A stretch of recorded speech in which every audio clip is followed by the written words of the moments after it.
أركان الفتح الثلاثة: المعرفة والشهود والتحقق.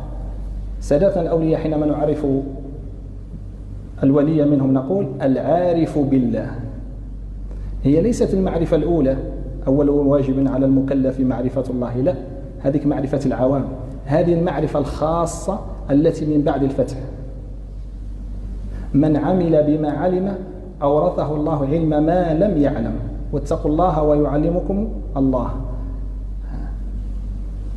العلم علمان: علم على اللسان فذلك حجة الله على خلقه، وعلم في الجنان فذلك العلم النافع، علم الخشية.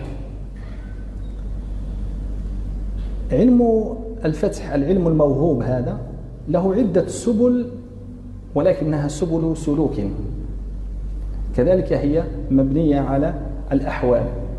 واليوم كلامنا إن شاء الله عن الحب.